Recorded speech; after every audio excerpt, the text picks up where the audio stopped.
Hello, my name is Emily Ray Rodriguez, and for my district demographics assignment, I will be talking about Plymouth-Canton Community School District, Wayne-Westland Community School District, and Livonia Community School District.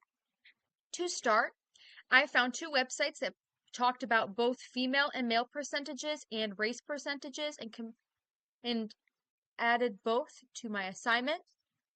There's about 51% of females and 49% of males, according to this one, with about 69% of the population being white, 8% being black, and 14% being Asian, and so on. The median age in Plymouth-Canton Community School District is around 39. To talk about diversity, I find that this circle gives us a better representation of how diverse Plymouth-Canton Community Schools is. It says it's about 64.6% of white, 14.4% of Asian, 10.6% Black or African American, and so on. Although it is predominantly a white community, I find that in Canton there is more diversity than Plymouth. Personally, I live in Canton, Michigan, and I teach in Canton, Michigan, and I deal with a lot of ELL learners, which is English language learners. Many children have came from different countries, and it is harder for me to teach them because they cannot speak English. And I wish we had more support to help them learn English at our daycare, and I teach dance through Plymouth-Canton Community Schools. But unfortunately, that is something that this district probably struggles with. And because they have more Asian or Pacific Islander students, they need extra help speaking English. To continue on, this is the school boundaries of where do people live. I find that Plymouth-Canton Community School District has some weird boundaries because if you see my mouse over here by Sky Zone, this is actually in Canton, Michigan. And if you live over here, you do not get to attend Plymouth-Canton Community Schools. You actually, I believe you go to Wayne-Westland Community Schools, which is something interesting to think about because normally if you live within district you think that you can attend the schools that are supposedly in your district, but this is not the case for Plymouth-Canton Community Schools. They are not a school of choice district. You have to reside in this little frame to go to the school, and I know it seems actually really small, but there's a lot of people that live in this district. I live over here, if you can see where my mouse is, and I went to PSEP. I went to Salem High School, which is one of three high schools that are on the same campus. You walk in between classes to get to your next class, and there was over 7,000 students at that school, and that's just kids that live within this district. So I find that that is crazy, and there's a lot of people here. This is some information about household information. I found it interesting that although there are only 32% of households in Plymouth-Canton that have children, there's still that many people that go to schools. So I found that interesting. This talks about the average household income, which is about 133K. That is a very high average, in my opinion, of a household income. And I find that very interesting. I believe that Plymouth is a bit more pricier than Canton, and I think it's always been that way. But that's just a mix. So if it was Canton and Plymouth separately, I believe it would be different. But because this is the school district, not Plymouth Canton separately, the median is about higher. It's a bit higher than what I expected it to be. Now I'm going to talk about Wayne-Westland Community Schools. Now, in Wayne-Westland Community Schools, the median age is about 38 years old.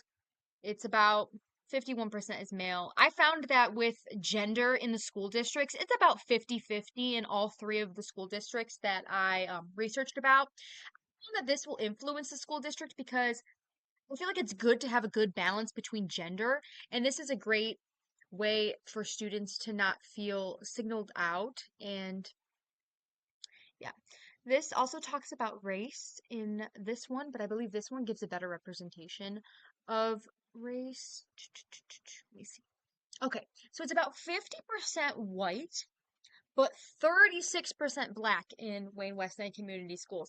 And I find that that's really different from Plymouth-Canton. And when you think about it, Westland and Canton are literally like this. They're right next to each other. And that difference is it's astronomical. And I find that they have more diversity than Plymouth-Canton because of this. And I think that is beneficial in a classroom. And as a future teacher, I would want my classroom to be diverse so students and myself can be exposed to all different kinds of people from all different kinds of backgrounds. And I think that this information can impact the district because it makes us a more balanced district. I went to Wayne-Westland Community Schools, and I believe that yes, it was a bit more diverse, and I think that's a good thing. I think it's a good thing that we're in blended classrooms and that no one feels signaled out. Now, to talk about where people live, as I was saying with Plymouth-Canton Community Schools, people in Wayne-Westland can live in Canton and go to Wayne-Westland schools, and that's because Wayne-Westland is school of choice. Now, school of choice impacts this district because they can get kids from everywhere. You can have some kids coming in from Inkster, you can have some kids coming in from Livonia, you could have kids from Canton. Now, this map does a really good job of showing you that, but it is true that you can get kids from out of this map too because it is school of choice. So you can see this is a part of Inkster. We got Wayne down here. Canton has quite a bit of students that go to Wayne-Westland schools. And Westland is huge. So I find that that's interesting as well. Now, this is the average household incomes. And to me, it is a bit low. It's about 56K is the median household income. And personally, I think that a lower income school can have effects on student education because you're not getting access to the materials that you supposedly you need to succeed in school. Like if like teachers personally, they have to provide everything for themselves in their classroom. And since the median household income is so low in Wayne-Westland, parents will be more like not sending um like supplies. Like when you get a school supply list in the beginning of the year, some parents, if they're struggling for money, they won't be able to provide those supplies. And I'm not saying that that's wrong, like that's okay that they can't, but it is an issue that lower income schools have to face, and it's something to think about. And it's unfortunate that schools like this, you know, have issues with that. And it's about 18.8% of people below poverty line. And to me, that's high. That percentage is too high. It needs to go down, and this can affect students greatly because students that are attending school that are below poverty line, you have to worry about if they're getting proper food, proper nutrition, and it can affect the schools greatly, and it can affect you as a teacher because you may feel obligated to do something about it, and you should do something about it, but there's not much you can do but be there and be supportive. And I'm glad that we have the free lunch now because when I was in high school, I didn't have free lunch. They actually changed it the year after. So my little brother, he just started kindergarten. He goes to a Wayne-Westland community school. His school actually doesn't really fall into this category of where it has some of these issues, but I know that there is some in Westland that do have these issues. And I find that it's very important that kids have that free lunch and free breakfast because you don't know what's going on at home. And I think that should just be everywhere, all across our country.